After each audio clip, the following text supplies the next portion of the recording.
Panoorin natin yung pahayag ng driver ni Undersecretary Yusek Cabral. Ito yung kanyang pahayag yung bago mangyari at ang pagkasawi o pagkamatay ni Cabral. Ito yung kanyang pahayag. Panoorin natin mga kababayan.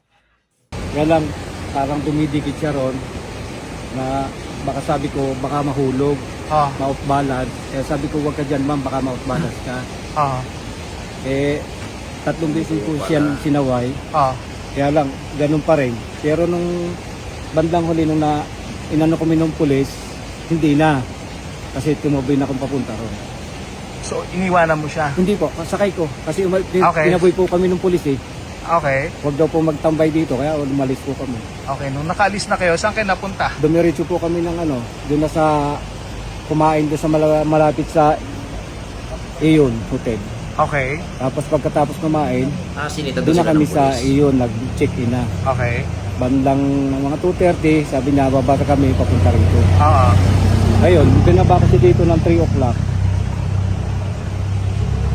Pagbaba, sinilip ko pa, nakaupo siya dito. Okay. Umalis ako, punta ako doon. Sabi ko, balikan mo na lang ako. Yung pagbalik ko siguro, Nag-check-in sabi ba ko, daw sila sa hindi hotel? naman umalis, 1 hour. Pagbalik ko po dito, hinahanap ko. Tumigil ako dito, sinilip ko po dyan sumilip ako eh. Natatakot naman po ako, baka mahulog ako. Umalis ako, nagtanong ako doon ng may nakatambay na si Manong. Tinanong ko kung may dumaan babae, wala naman daw po. Kaya bumalik ulit ako rito. Sinilip ko uli. Pero wala po akong nakita sa bubang hindi ko nakita. Ayun, bumalik na ulit ako ng hotel. Tatanungin ko sa hotel kung pumunta. Anong oras yun? Ano na po yun? Pasado alas 5 na. Okay. Eh pagdating ko doon, wala pa daw po.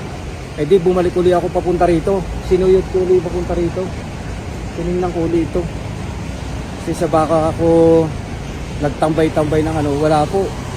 Doon na po nagpunta na ako sa pulis para magpatulo kasi wala po akong flashlight eh, para makita yung baba.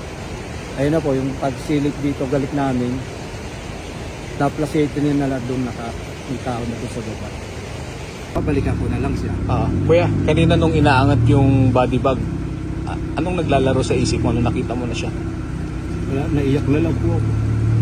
Hindi ko akalain gagawin niya po. Kasi driver lang po niya, may tiwala po sa kanya. Sabi niya sa akin, tutulungan niya po abang buhay. Kaso, ganun po ginawa niya. Yung driver. Alam.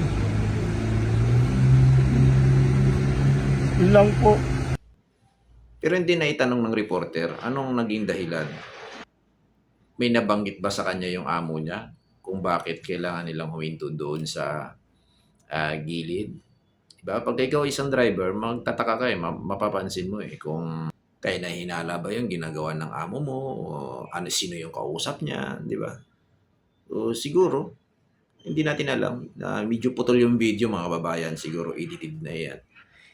Nakuha lang natin itong video na to sa isang reporter na nag-interview dyan sa pangyayari sa Benguet na kanyang amo na si Undersecretary Yusek Cabral. Ano sa tingin nyo mga kababayan?